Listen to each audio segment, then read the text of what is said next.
This is part 2 to Christian Science Practice. Ancient confusion.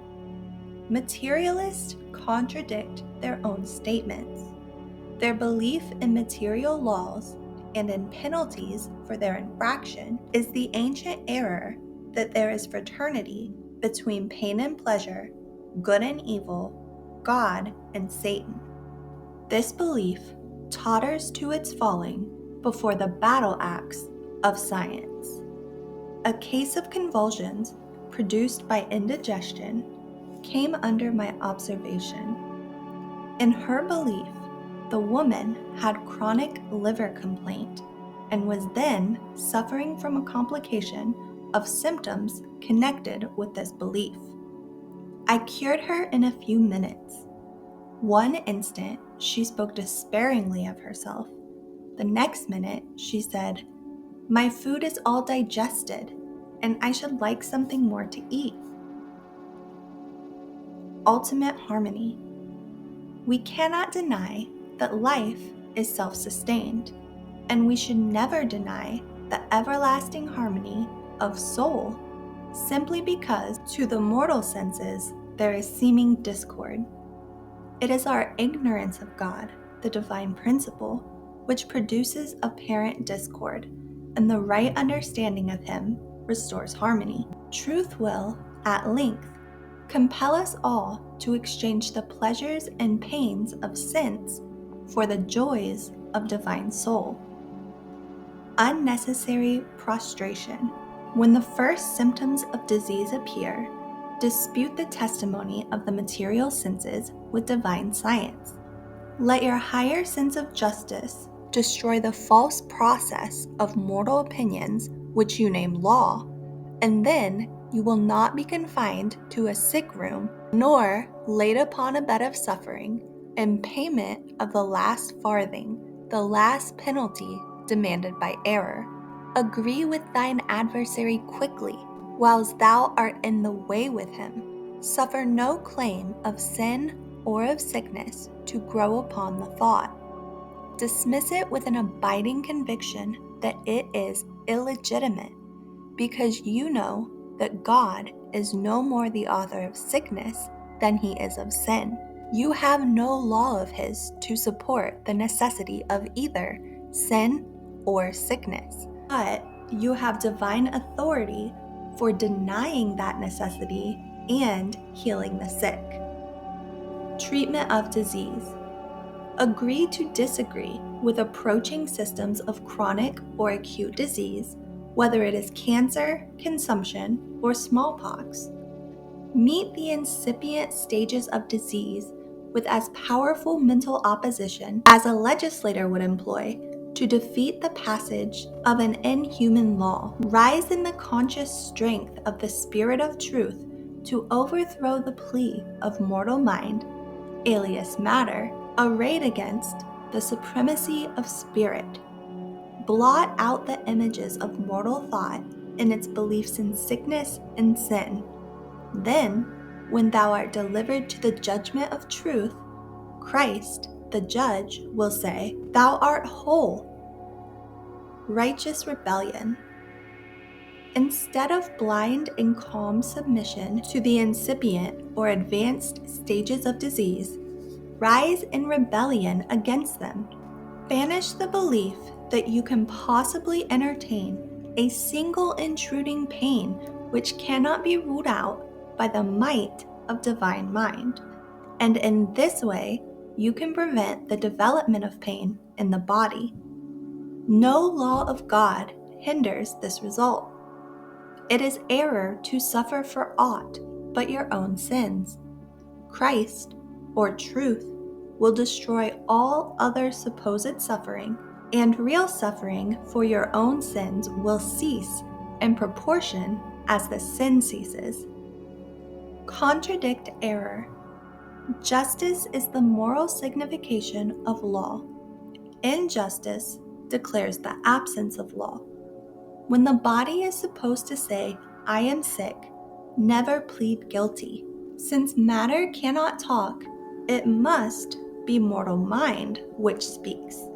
Therefore, Meet the intimation with a protest. If you say, "I am sick," you plead guilty. Then your adversary will deliver you to the judge, mortal mind, and the judge will sentence you. Disease has no intelligence to declare itself something and announce its name. Mortal mind alone sentences itself. Therefore, make your own terms with sickness and be just to yourself and to others. Sin to be overcome. Mentally contradict every complaint from the body and rise to the true consciousness of life as love, as all that is pure and bearing the fruits of spirit. Fear is the fountain of sickness, and you master fear and sin through divine mind. Hence, it is through divine mind that you overcome disease. Only while fear and sin remains can it bring forth death. To cure a bodily ailment, every broken moral law should be taken into account and the error be rebuked. Fear, which is an element of all disease, must be cast out to readjust the balance for God. Casting out evil and fear enables truth to outweigh error.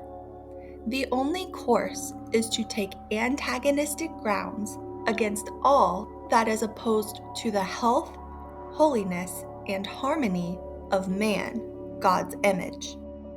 Illusions about nerves. The physical affirmation of disease should always be met with a mental negation. Whatever benefit is produced on the body must be expressed mentally, and thought should be held fast to this ideal. If you believe in inflamed and weak nerves, you are liable to an attack from that source. You will call it neuralgia, but we call it a belief. If you think that consumption is hereditary in your family, you are liable to the development of that thought in the form of what is termed pulmonary disease, unless science shows you otherwise. If you decide that climate or atmosphere is unhealthy, it will be so to you. Your decisions will master you, whichever direction they take. Guarding the door. Reverse the case. Stand porter at the door of thought, admitting only such conclusions as you wish realized in bodily results. You will control yourself harmoniously. When the condition is present which you say induces disease, whether it be air, exercise, heredity, contagion, or accident, then perform your office as porter and shut out these unhealthy thoughts and fears. Exclude from mortal mind the offending errors. Then the body cannot suffer from them. The issue of pain or pleasure must come through mind.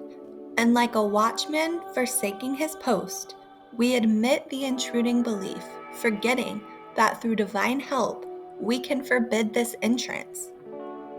The strength of spirit. The body seems to be self-acting only because mortal mind is ignorant of itself, of its own actions, and of their results.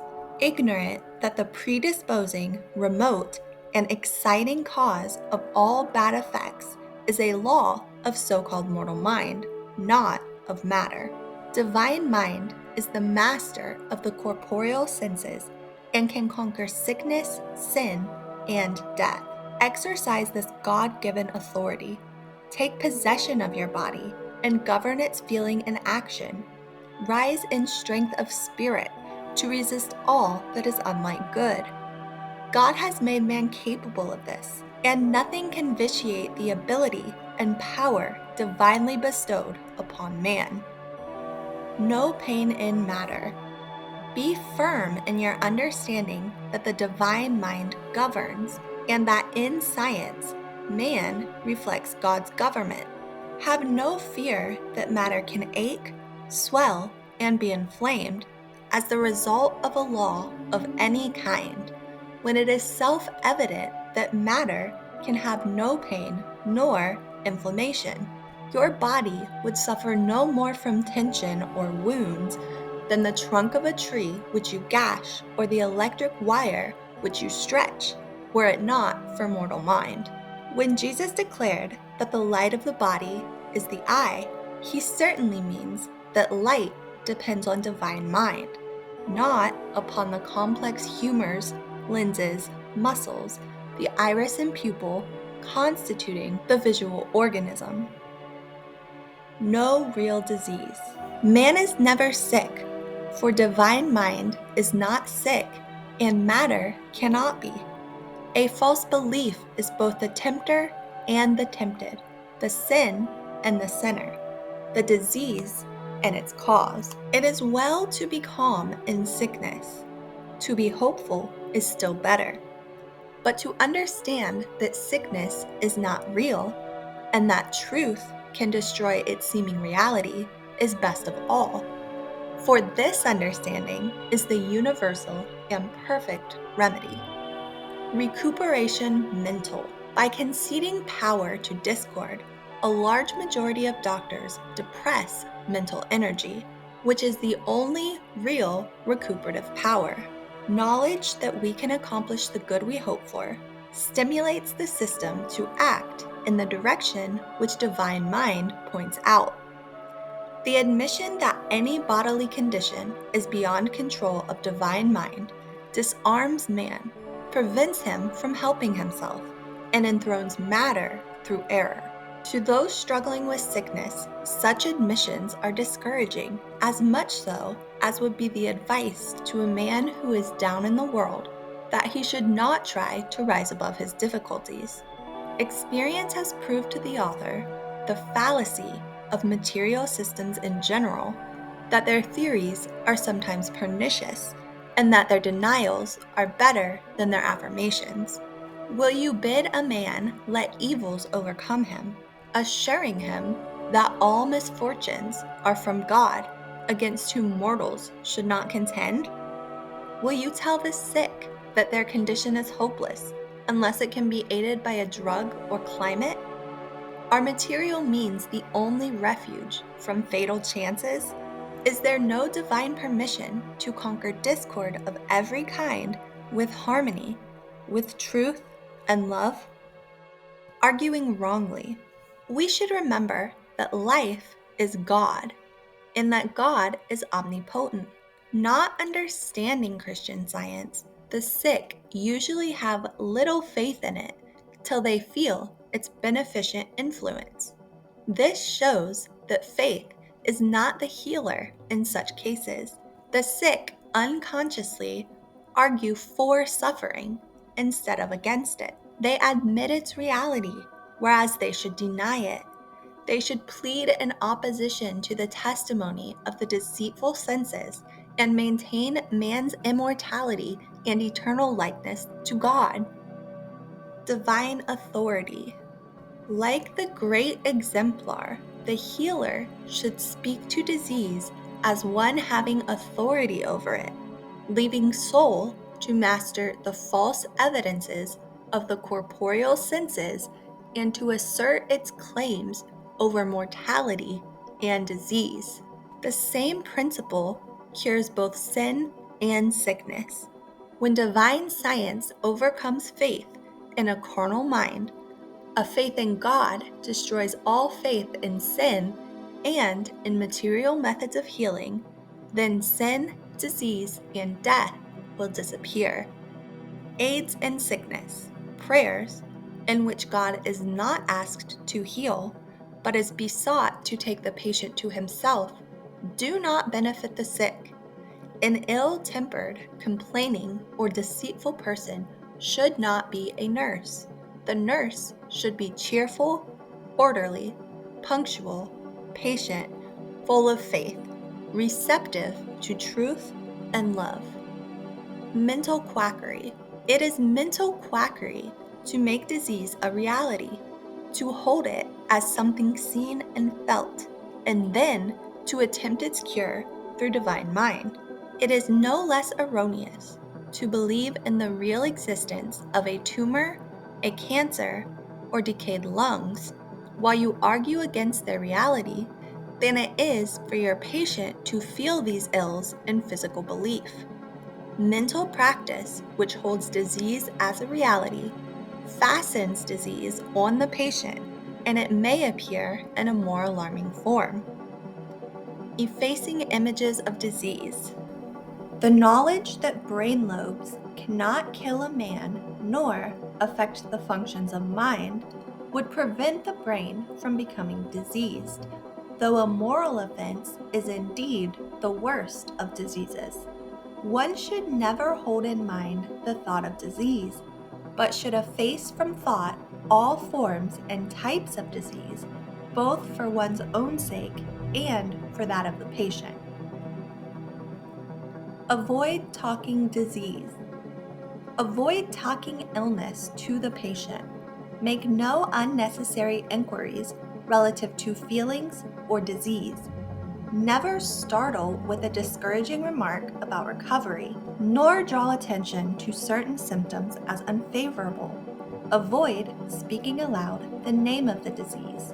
Never say beforehand how much you have to contend with in a case, nor encourage in the patient's thought the expectation of growing worse before a crisis is past. False testimony refuted. The refutation of the testimony of material sense is not a difficult task in view of the conceded falsity of this testimony. The refutation becomes arduous not because the testimony of sin or disease is true, but solely on account of the tenacity of belief in its truth, due to the force of education and the overwhelming weight of opinions on the wrong side, all teaching that the body suffers as if matter could have sensation. Healthful explanation. At the right time, explain to the sick the power which their beliefs exercise over their bodies. Give them divine and wholesome understanding with which to combat their erroneous sense and so efface the images of sickness from mortal mind. Keep distinctly in thought that man is the offspring of God, not of man. That man is spiritual, not material. That soul is spirit, outside of matter, never in it, never giving the body life and sensation. It breaks the dream of disease to understand that sickness is formed by the human mind, not by matter, nor by the divine mind. Misleading methods. By not perceiving vital metaphysical points, not seeing how mortal mind affects the body, acting beneficially or injuriously on the health as well as on the morals and the happiness of mortals, we are misled in our conclusions and methods. We throw the mental influence on the wrong side, thereby actually injuring those whom we mean to bless. Remedy for accidents. Suffering is no less a mental condition than is enjoyment. You cause bodily sufferings and increase them by admitting their reality and continuance as directly as you enhance your joys by believing them to be real and continuous. When an accident happens, you think or exclaim, "I am hurt." Your thought is more powerful than your words, more powerful than the accident itself to make the injury real. Now reverse the process. Declare that you are not hurt and understand the reason why, and you will find the ensuing good effects to be in exact proportion to your disbelief in physics and your fidelity to divine metaphysics, confidence in God as all, which the scriptures declare him to be. Independent mentality. To heal the sick, one must be familiar with the great verities of being. Mortals are no more material in their waking hours than when they act, walk, see, hear, enjoy, or suffer in dreams. We can never treat mortal mind and matter separately because they combine as one. Give up the belief that mind is, even temporarily, compressed within the skull, and you will quickly become more manly or womanly. You will understand yourself and your Maker better than before. Naming maladies. Sometimes Jesus called a disease by name, as when he said to the epileptic boy, "Thou dumb and deaf spirit, I charge thee, come out of him and enter no more into him." It is added that the spirit, error, cried and rent him sore and came out of him, and he was as one dead. Clear evidence that the malady was not material.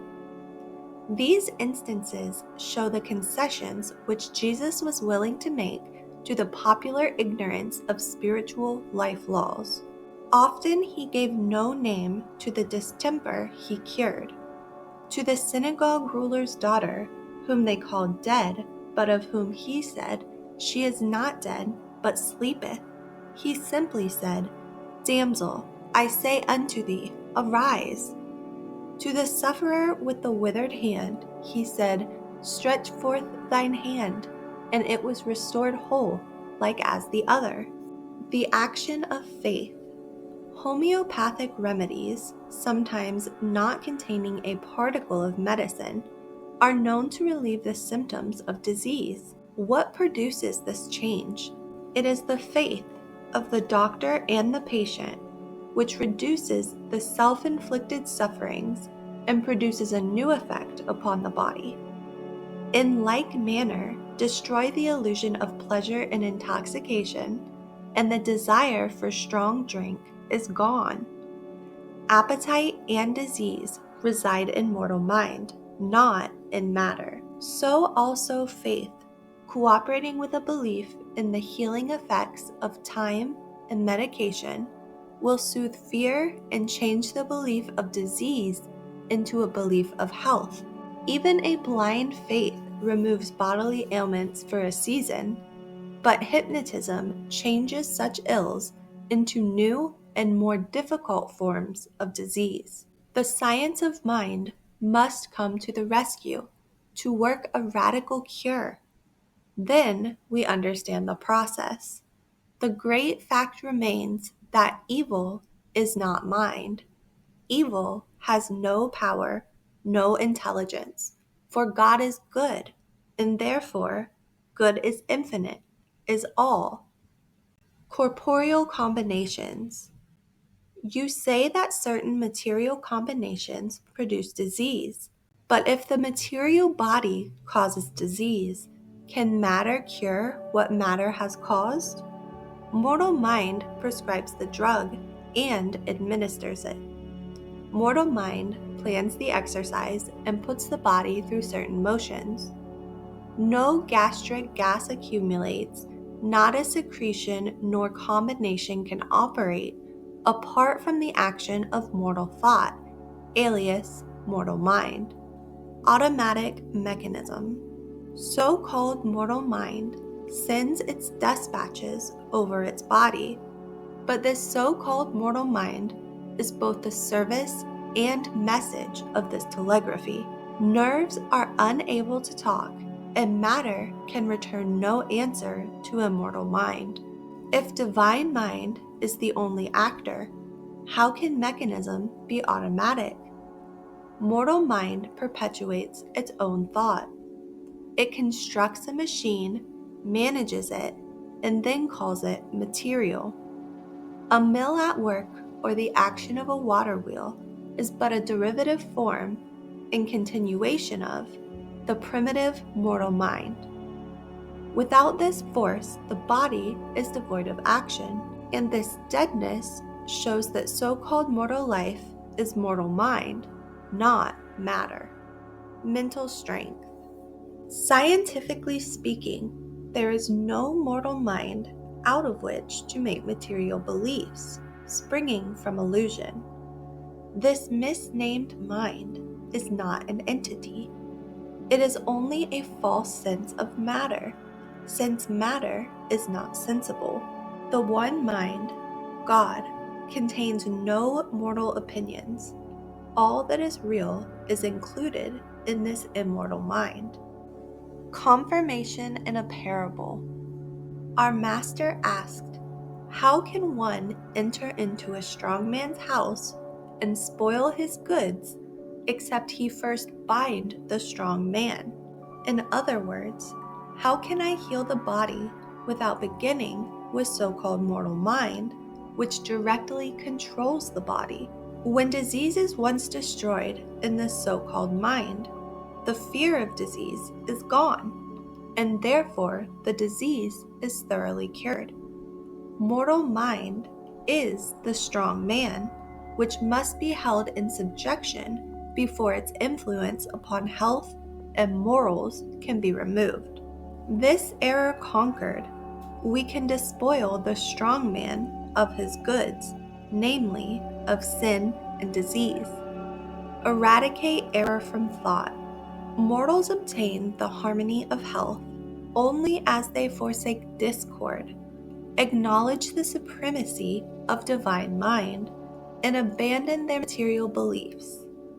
Eradicate the image of disease from the perturbed thought before it has taken tangible shape in conscious thought, alias the body, and you prevent the development of disease. This task becomes easy if you understand that every disease is an error and has no character nor type except what mortal mind assigns to it. By lifting thought above error or disease and contending persistently for truth, you destroy error. Mortal mind controlled. When we remove disease by addressing the disturbed mind, giving no heed to the body, we prove that thought alone creates the suffering. Mortal mind rules all that is mortal. We see in the body the images of this mind.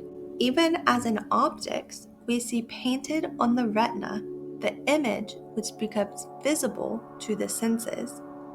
The action of so-called mortal mind must be destroyed by the divine mind to bring out the harmony of being. Without divine control, there is discord, manifest as sin, sickness, and death. Mortal mind, not a healer. The scriptures plainly declare the baneful influence of sinful thought on the body. Even our master felt this. It is recorded that in certain localities he did not many mighty works because of their unbelief in truth. Any human error is its own enemy and works against itself. It does nothing in the right direction and much in the wrong. If so-called mind is cherishing evil passions and malicious purposes, it is not a healer, but it engenders disease and death. Effect of opposites.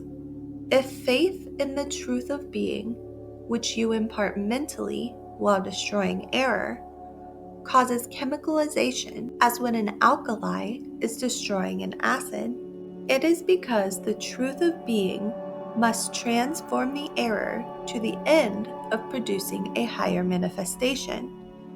This fermentation should not aggravate the disease, but should be as painless to man as to a fluid, since matter has no sensation and mortal mind only feels and sees materially.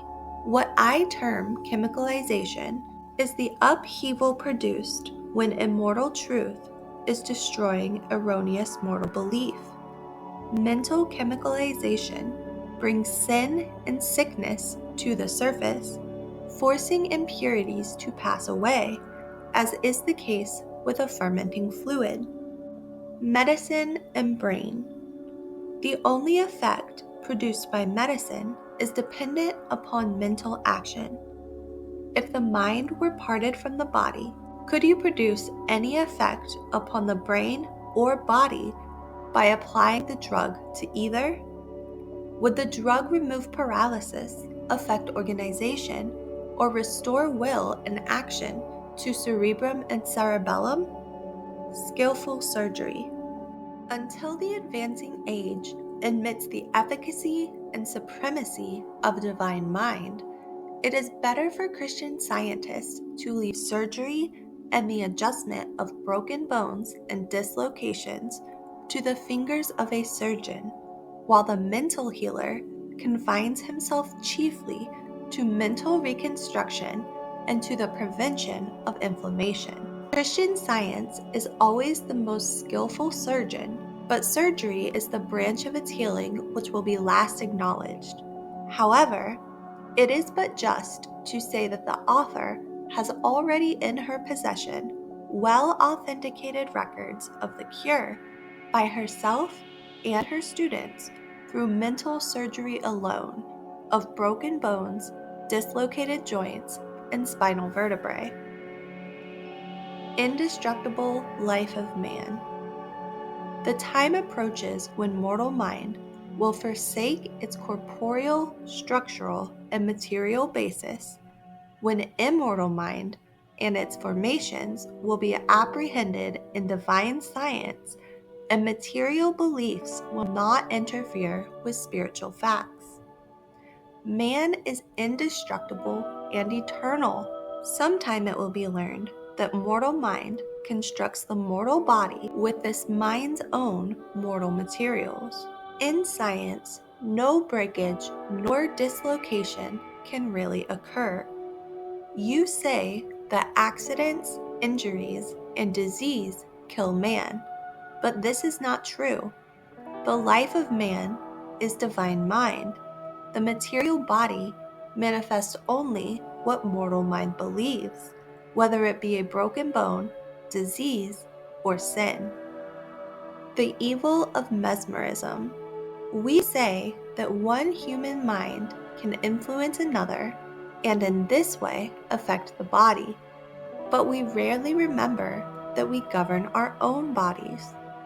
The error, mesmerism, or hypnotism, to use the recent term, illustrates the fact just stated. The operator would make his subjects believe that they cannot act voluntarily and handle themselves as they should do. If they yield to this influence, it is because their belief is not better instructed by spiritual understanding. Hence, the proof that hypnotism is not scientific. Science cannot produce both disorder and order. The involuntary pleasure or pain of the person under hypnotic control is proved to be a belief without a real cause.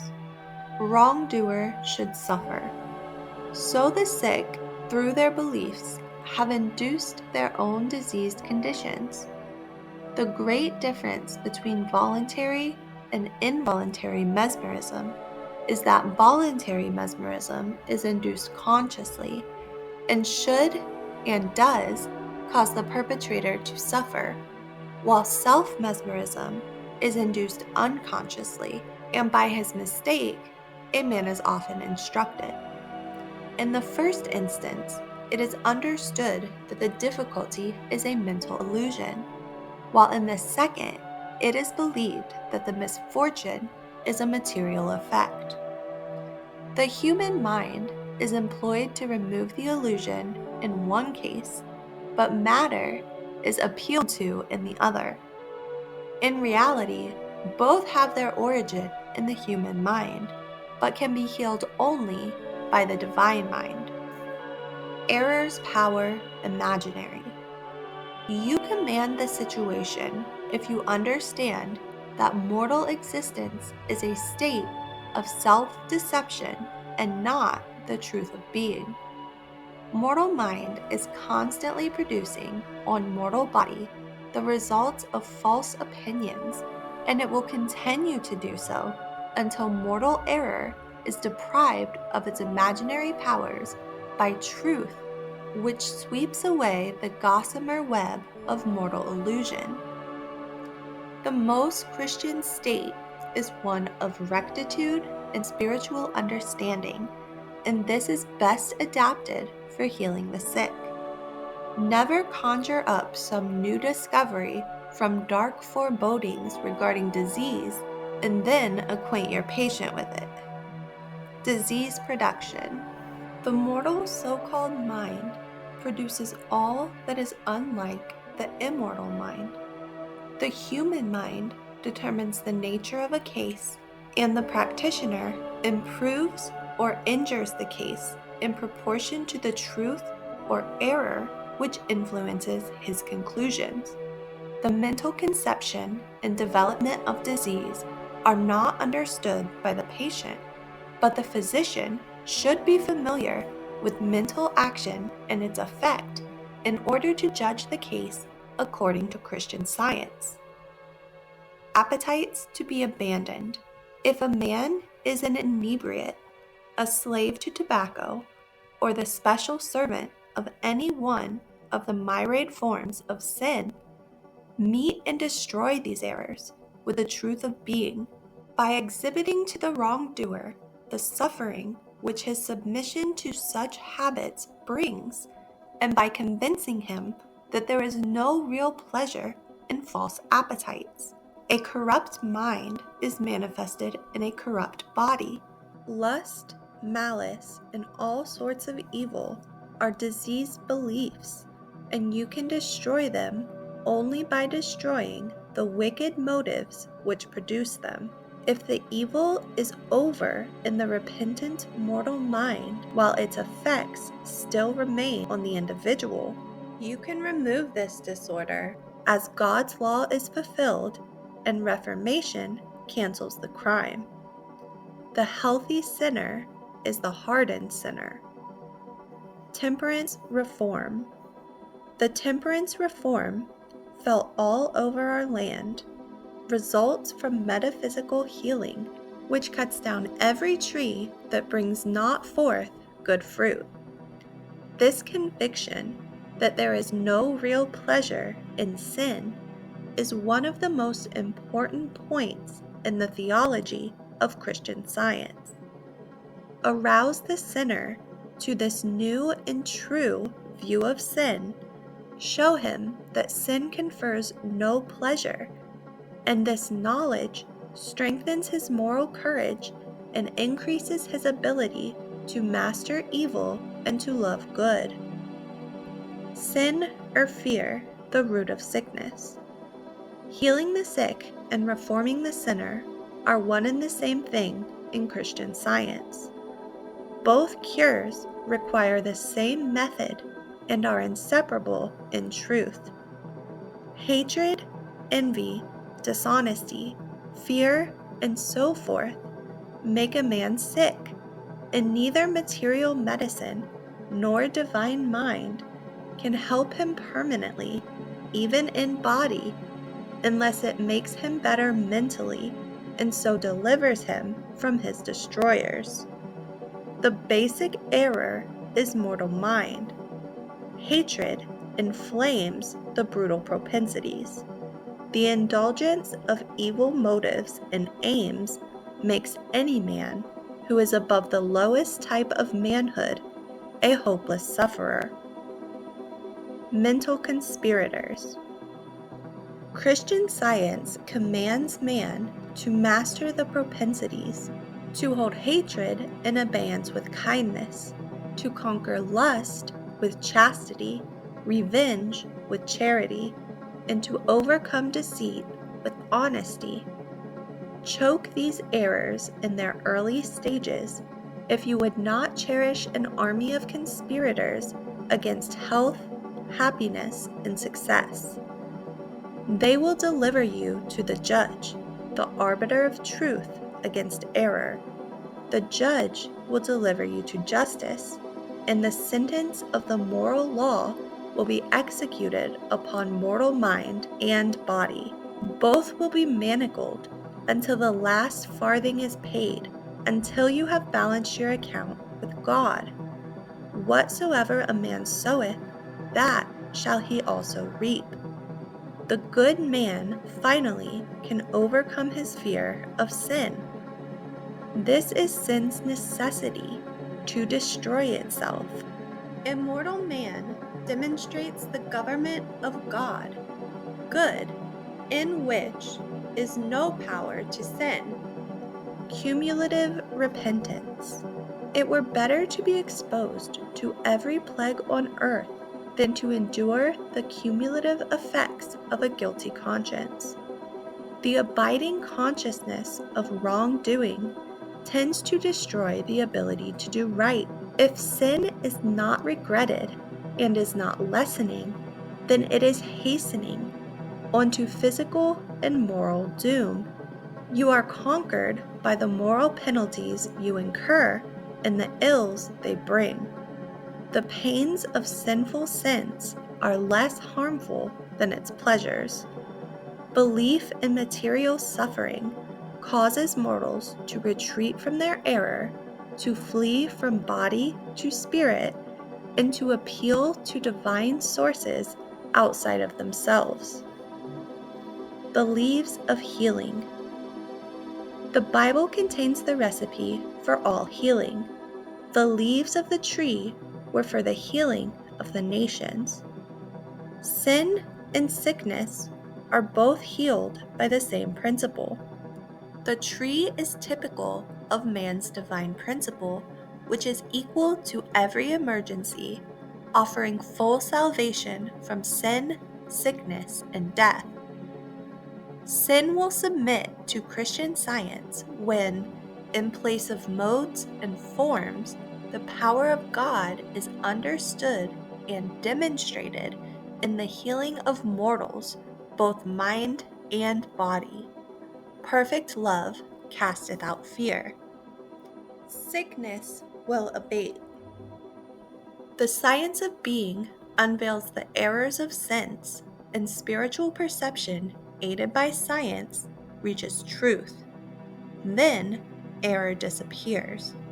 Sin and sickness will abate and seem less real as we approach the scientific period in which mortal sense is subdued and all that is unlike the true likeness disappears. The moral man has no fear that he will commit a murder, and he should be as fearless on the question of disease. Resist to the end. Resist evil, error of every sort, and it will flee from you. Error is opposed to life.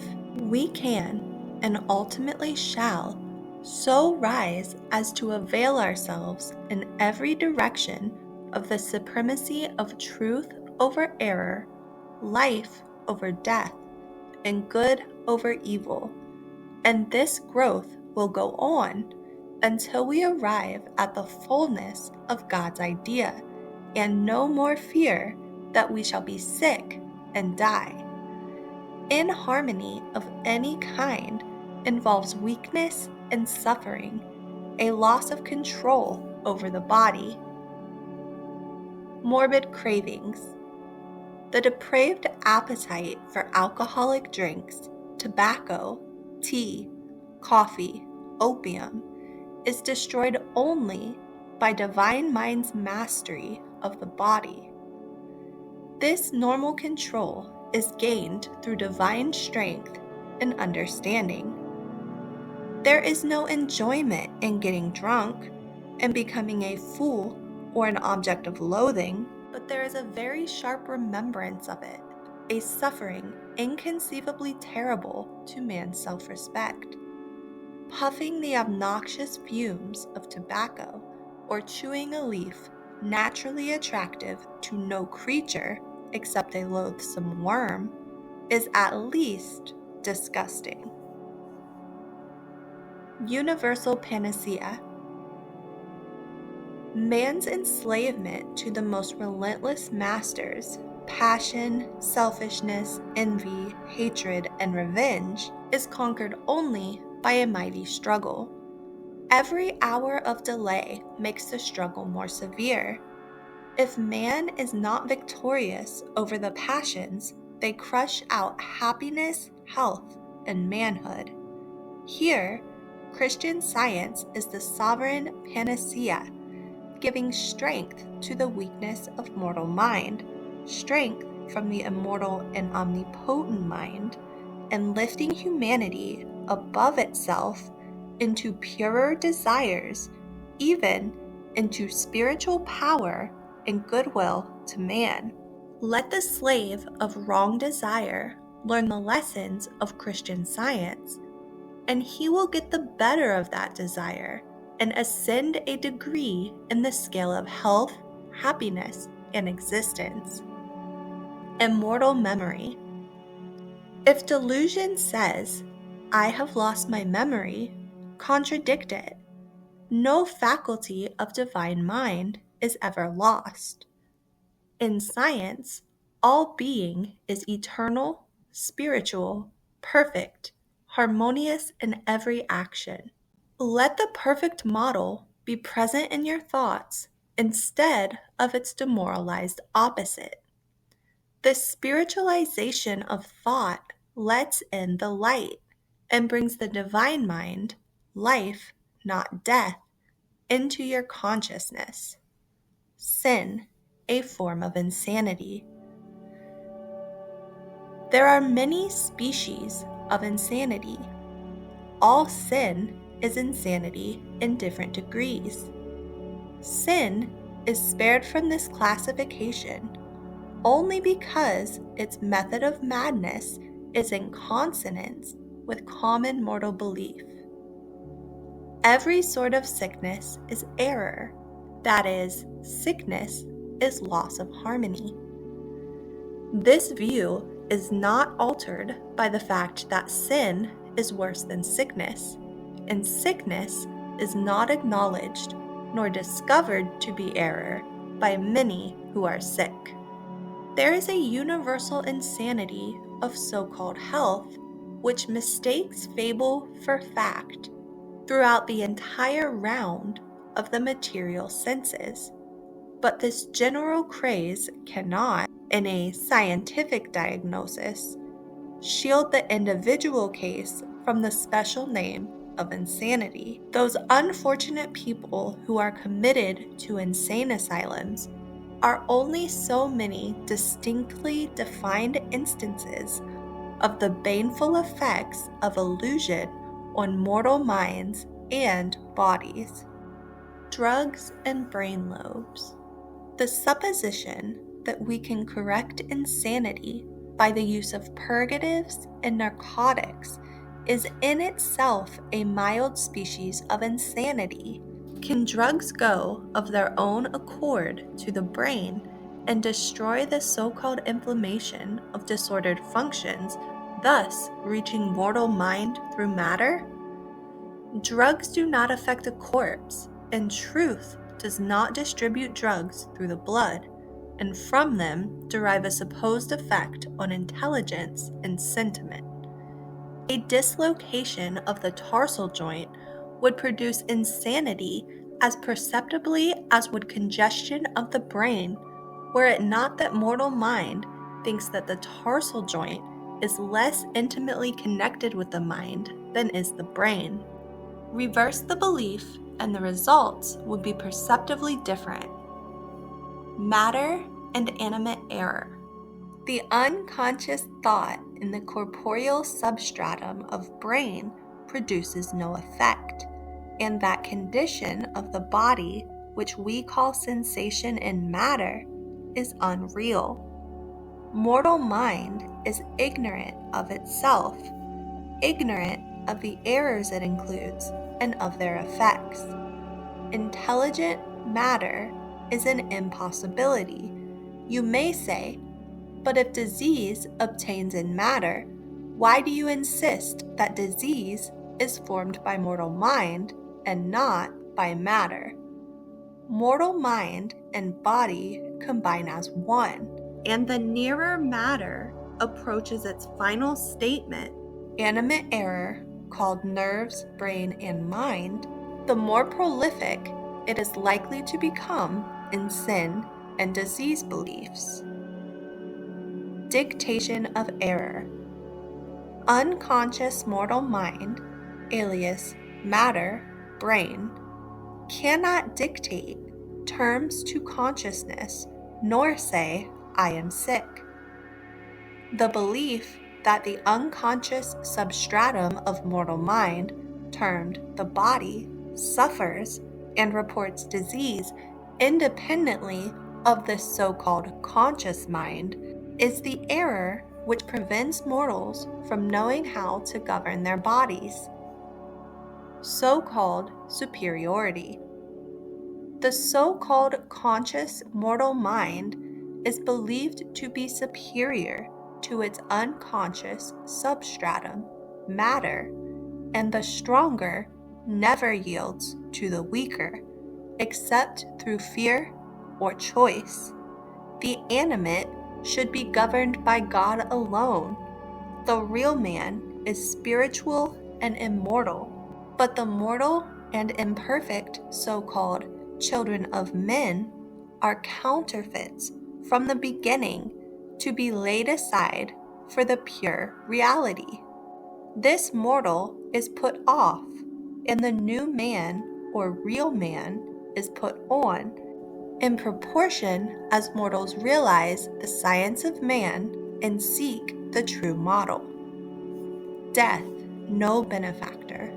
We have no right to say that life depends on matter now, but will not depend on it after death. We cannot spend our days here in ignorance of the science of life and expect to find beyond the grave a reward for this ignorance. Death will not make us harmonious and immortal as a recompense for ignorance. If here we give no heed to Christian science, which is spiritual and eternal, we shall not be ready for spiritual life hereafter. Life, eternal and present. This is life eternal, says Jesus, is, not shall be, and then he defines everlasting life as a present knowledge of his Father and of himself, the knowledge of love, truth, and life. This is life eternal, that they might know thee, the only true God, and Jesus Christ, whom thou hast sent. The scriptures say, man shall not live by bread alone, but by every word that proceedeth out of the mouth of God, showing that truth is the actual life of man, but mankind objects to making this teaching practical. Love casteth out fear. Every trial of our faith in God makes us stronger. The more difficult seems the material condition to be overcome by spirit, the stronger should be our faith, and the purer our love. The Apostle John says, there is no fear in love, but perfect love casteth out fear. He that feareth is not made perfect in love. Here is a definite and inspired proclamation of Christian Science.